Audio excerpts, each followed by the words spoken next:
నమస్తే రమగారు. నమస్తే జయ. రమగారు, మనకి పోలి పాడ్యం ఉంది. ఈ పాడ్యం యొక్క విశిష్టత ఏంటి? మార్గశిర శుద్ధ పాడ్యమి విశేషమైన రోజు. ఈ రోజున మనం ఏం చేస్తాము, ఈ నెల రోజులు కార్తీక మాసం పూర్తి చేసాము. నెల రోజుల కార్తీక మాసము శరదృతువు. అమావాస్య వెళ్ళగానే హేమంత ఋతువు ప్రారంభం అవుతుంది. హేమంతంలో మంచు, అవును, అప్పటికే మంచు మొదలైపోతుంది. నీకు కార్తీకం చివరికే బాగా పొగ మంచు వచ్చేస్తుంది. పూర్వకాలంలో వీట్లల్లో ఈ కార్తీక మాసం అంటే ఇంట్లో స్నానం చేసే వాళ్ళు ఎవరు ఉండేవాళ్ళు కాదు. కార్తీకము విధానంగా చేసుకోవాలి అంటే నదికి వెళ్ళాలి. అప్పుడు ఈ పంపులు, ఈ ఓవర్ హెడ్ ట్యాంకులు ఏవి ఆనాడు? అందరూ నదీ స్నానానికి వెళ్ళేవాళ్ళు. ఈ నదీ స్నానం చేసి నది దగ్గర గట్టు మీద దీపాలు పెట్టుకుని పూజ చేసుకునేవాళ్ళు. సంకల్పం చెప్పుకుని నదీ స్నానం చేసేవాళ్ళు. తర్వాత నదికి సమీపంలో ఏదైనా దేవాలయం ఉంటే దేవాలయంలో దీపారాధన చేసుకోవడం, లేదా నది ఒడ్డునే దీపారాధన చేసి ఓ పండో ఫలమో పట్టుకెళ్ళి నివేదన చేసి కార్తీక స్నానం అయ్యింది అనిపించుకుని ఇళ్ళకి వచ్చేవాళ్ళు. హేమంతం మొదలు పెట్టంగానే ఇంకా మంచు దట్టం, ఒక్క రోజులో తేడా వచ్చేస్తుంది. అవును. అయితే ఈ రోజున ఏం చేసేవాళ్ళు, ఈ మన నీళ్లలో దీపాలు విడిచిపెట్టేవాళ్ళు. అవతల నుంచి వచ్చే వాళ్ళకి ఒక వెలుగు, కనువెలుగు కనపడేలాంటి ఒక క్రియ. ఇక దీపారాధనలు లేవు. బయట ఆరుబయట దీపారాధనకి రావటం, ఆరుబయట స్నానానికి రావటం లేనే లేదు. దీంతో ఎండు. అమావాస్య నాడు పూజలు ముగించుకుని పాడ్యమి నాడు ఈ దారి దీపాలు, నీటి దీపాలని వదిలిపెట్టి నమస్కారం చేసుకునేవాళ్ళు. అరటి దొప్పల్లో కొద్దిగా చిన్న గుండు ఇవి చేసి ఒత్తులు, ఆవునేతితో తడిపిన ఒత్తుల్ని పెట్టి వెలిగించి నీటిలో దండం పెట్టి పసుపు కుంకుమ పువ్వులు అలంకారం చేసి కార్తీక దామోదర ప్రీత్యర్థము చిట్ట చివరి దీపాలు ఇవని నీటిలో వదిలిపెట్టేవాళ్ళు. ఈ ఒక్క నెల తప్ప, కార్తీకం తప్ప అసలు బయట దీపారాధనకి వెళ్ళేనేది ఏ సందర్భము మనకు కనపడదు. ఇది ఒక్కటే. ఓకే, ఈ ఒక్క నెలే కదా. అయితే ఏమైందట, ఈ పూర్వం ఈ ఇట్లా పూజలు చేసుకునే కాలంలో ఒక చాకలి కుటుంబంలో ఒక 5గురు మగపిల్లలు ఉండేవాళ్ళు, రజకులు. 5గురు పిల్లలు ఉంటే ఆ అత్తగారికి, ఆవిడకి చాలా డంబంగా గ్రాండ్గా పూజ చేయటము, గొప్పగా మేము పూజ చేస్తాం, స్నానం చేస్తామని చెప్పుకోవటం, అలాంటి భావాలు ఉండేవి. అయితే వాళ్ళకి 5వ అబ్బాయి కూడా పెళ్లి చేశారు, ఆఖరి అబ్బాయికి కూడా పెళ్ళయింది. 4 కోడళ్ళు అత్తగారితో కొంచెం తానా తందానా అనేవాళ్ళు. ఆఖరి కోడలుగా వచ్చినటువంటి పోలాలు, అమ్మాయి పేరు పోలి, పోలమ్మ పోలాలు అనేవాళ్ళు. ఈ పోలి ఇంకా భక్తురాలు. అది చాలా భక్తి శ్రద్ధలతోటి దైవనామస్మరణ చేసుకుంటూ పూజ చేసేది, వంచిన తల ఎత్తకుండా పనిచేసేది, మహావినయంతో భక్తితో ప్రవర్తించేది. ఈ అత్తగారి డంబాచారానికి, దీని వినయానికి, చిన్నపిల్ల వినయానికి కాంబినేషన్ బాగా కుదిరేది కాదు. ఆవిడ నేను అది చేస్తా ఇది చేస్తా అంటే పిల్ల అది చేసేసేది. మాటల పోగులు వేరే ఉంటాయి, క్రియాశీలకత్వం వేరే ఉంటుంది ఎప్పుడూను. అయితే ఈవిడికి కోడలి పూజ, దాని శ్రద్ధ ఒళ్ళు మండేది. ఏమిటి దీని గొప్ప అనిపించేది.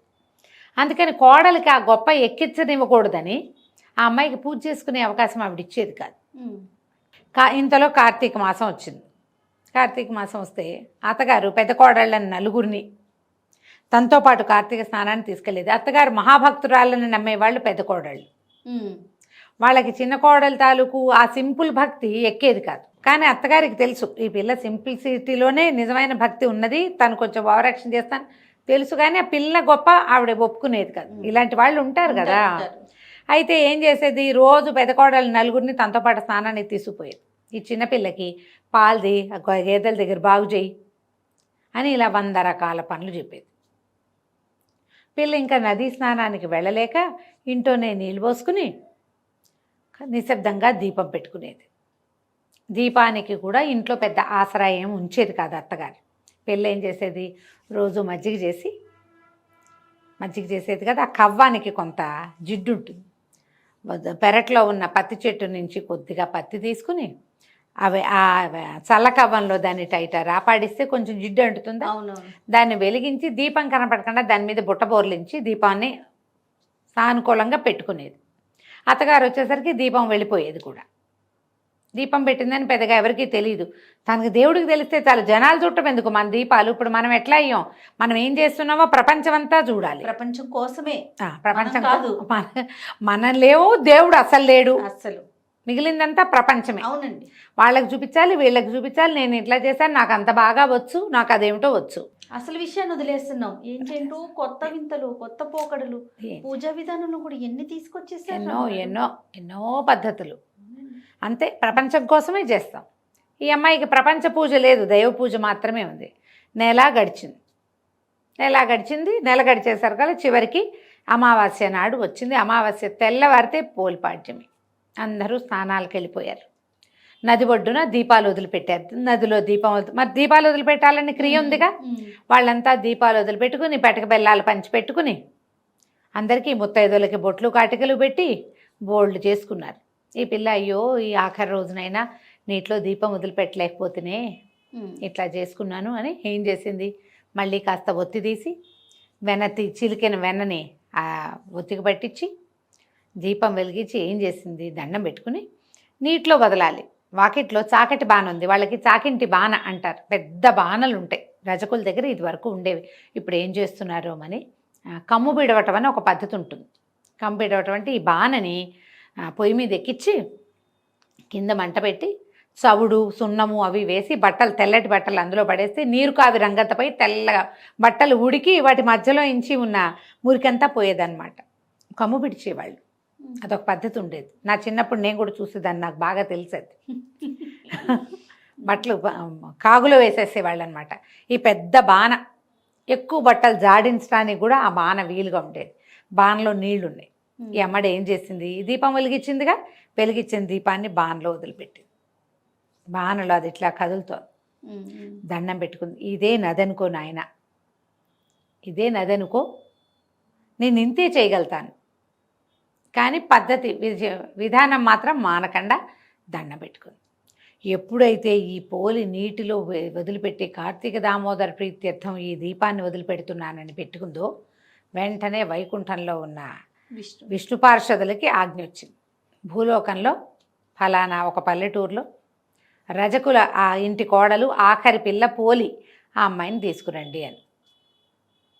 విమానం వచ్చింది. విమానం దిగుతోంది. పైనుంచి దిగుతుంటే ఈ చెరువు గట్టునున్న వాళ్ళంతా చూశారు. చూసి ఆ కోడళ్ళు అన్నారు, ఆహాహా మా అత్తగారు అద్భుతమైన భక్తురాలు, నెల రోజుల నుంచి తను దీపాలు పెట్టింది, తను స్నానం చేసింది, తను మంచి పని చేసింది, మాతో కూడా చేయించింది, మా అత్తగారి కోసమే విమానం వస్తుంది అనుకున్నారు. విమానం చెరువు గట్టున ఆగల, నది ఒడ్డున ఆగకుండా ఊళ్ళోకి వెళ్ళింది. ఊళ్ళోకి వెళ్ళి ఆ అమ్మాయిని, ఈ పోలమ్మని చేతులు పట్టి లోపలికి తీసుకున్నారు. విష్ణుమాల వీళ్ళు ఎలా ఉంటారంటే విష్ణు పార్షదులు సాక్షాత్ విష్ణు స్వరూపులుగా ఉంటారు. శంఖచక్రాలు ధరించి పద్మమాల అలంకృతులుగా ఉంటారు. మెడలో తామర పూల మాలలు ఉంటాయి. పెద్ద పెద్ద విశాలమైన నేత్రాలు, తిరునామాలు, సాక్షాత్ విష్ణు స్వరూపులుగా ఉంటారు. మీరు గమనించండి, విష్ణువాలయాల్లో గుమ్మానికి అటు ఇటు జయ విజయులు నుంచుంటారా, వాళ్ళు ఎట్లా ఉంటారు, శంఖచక్రాలు ధరించి శంఖచక్ర గదా పద్మహస్తులుగా ఉంటారు. మెడలో పద్మమాల అలంకృతగా ఉంటారు. రెండు మెడలో పువ్వుల దండలు ఉంటాయి. ఆ దండ ఏదో పువ్వులు కాదు, పద్మాలే. అవునండి. ఇక్కడి నుంచి ఇక్కడికి నేత్రాలుండి పెద్ద పెద్ద పట్టివర్ధనాలు ధరించి సాక్షాత్ విష్ణు స్వరూపులుగా ఉంటారు. వాళ్ళు ఎక్కించుకున్నారు అమ్మాయిని. ఎక్కించుకునేసరికల్లా విమానం చెరువు గట్టు మీద నుంచి వెళ్ళంగానే అమ్మో పోలికి విమానం ఎక్కేసింది, దాన్ని తీసుకుపోతున్నారు, నేను మాత్రం ఎందుకు వెళ్ళకూడదని అత్తగారు ఏం చేసింది, ఆ విమానంలో కొస కూర్చుని కాళ్ళు వేళ్లాడేసుకున్న పోలమ్మ 2 కాళ్ళు పట్టుకుంది అత్తగారు. అమ్మో మా అత్తగారు విమానం ఎక్కి ఎగిరిపోతుందని పెద్ద కోడలు, చిన్న కోడలు, నడిపి కోడలు, 4వ కోడలు అందరూ కలిసి ఈ ఒకళ్ళ కాళ్ళు ఒకళ్ళు పట్టుకున్నారు. పొడుగ్గా సాగుతూ వెళ్తుంటే ఈ లోపల ఉన్న వీళ్ళు ఉన్నారుగా విష్ణు పార్షదులు, మీ అందరికీ అవకాశం లేదు, ఇది పోలమ్మకే ఉందని ఏం చేశారు, అత్తగారి చేతులు కత్తితోటి విదిలించేశారు. విదిలించగానే అత్తగారు పడింది, ఆవిడతో పాటు 4 కోడళ్ళు ఢామని కింద పడ్డారు. పోలమ్మని స్వర్గారోహణ చేయించేశారు. ఆ అమ్మాయి మాత్రం విష్ణులోకాలకి వెళ్ళిపోయింది. సశరీరంగా పోలాలకి ఇది లభించింది. ఈ పోలి స్వర్గారోహణ స్వర్గారోహణ అని చెప్పుకుంటాం, కానీ వైకుంఠానికి వెళ్ళింది అమ్మాయి. ఈ కథ చెప్పుకుని దీంతోటే మనం కార్తీక మాసం నెల రోజులు చేసింది పూర్తవుతుంది. నీటిలో దీపం వదిలిపెట్టాలి. ప్రవహించే నీటిలో వదిలిపెట్టగలిగే అదృష్టవంతులు ఎవరైనా ఉంటే హాయిగా చేయండి ఆ పని. మనలాగా సిటీల్లో ఉన్నవాళ్ళు అలాంటివి చేయలేం కదా, అందుకని ఒక టబ్బులో నీళ్ళు వదిలిపెట్టి ఆ నీటిని కదిపి ఆ దీపం నడిచేలాగా చేసినా కూడా మంచిదే. అవకాశం ఉంటే అట్లా చేసుకోవాలి. మొన్న కృష్ణానదిలో స్నానం చేసి నేను అక్కడ మాత్రం దీపం విడిచిపెట్టి వచ్చాను. అవకాశం కుదిరింది, వెళ్ళాను. ఈ సంవత్సరం 2 రోజులు వరుసగా కృష్ణ స్నానం చేసాం మేము. అప్పుడు దీపం వదిలిపెట్టాను. సరే కార్తీకంలో ఎప్పుడైనా మంచిదే, చివరి ఈ పాడ్యమి నాడు చేస్తే ఇంకా మరీ ఎక్కువ విశేషం. మీ అవకాశాన్ని బట్టి చేసుకోండి. పోలిపాడ్యంతో మనకి కార్తీక మాసం వ్రతం పూర్తయినట్టు అనమాట. ఈ రోజున ఏం చేస్తాము మనము, ముత్తైదువులు ఎవరికైనా తాంబూలాలు ఇచ్చుకోవచ్చు. తెల్లవారుజామునే దీపాలు విడిచేస్తాం, రాత్రి కాదు. అవును, తెల్లవారే పాడ్యమి తెల్లవారుతూనే దీపం విడిచిపెట్టేసేయాలి, స్నానం చేయటం. దీంతో కార్తీక స్నానాలు కూడా ఎండనమాట. పొద్దున్నే తలార స్నానం చేయటం, పూజ చేసుకోవటం, శివ పూజ రోజువారీ ఏం చేసుకుంటున్నామో, గౌరీ పూజ శివ పూజ మనం ఏం చేసుకుంటున్నామో పూజ చేసి దీపాన్ని నీటిలో విడిచిపెట్టి, ఆ దీపాన్ని కొంచెం బెల్లం నివేదన చేసి, కాస్త ఒక అగరత్తి వెలిగించి, పసుపు కుంకుమ 2 పువ్వులు పెట్టి దండం పెట్టుకుని, పోలమ్మ వెళ్ళి అమ్మ క్షేమంగా అని చెప్పి ఆ దీపాన్ని నీటిలో వదిలిపెట్టేసేయాలి. ఇలాగా మనం పోలిపాడ్యమి పూజని పూర్తి చేసుకుంటాం. రైట్ అమ్మగారు, నమస్తే. నమస్తే.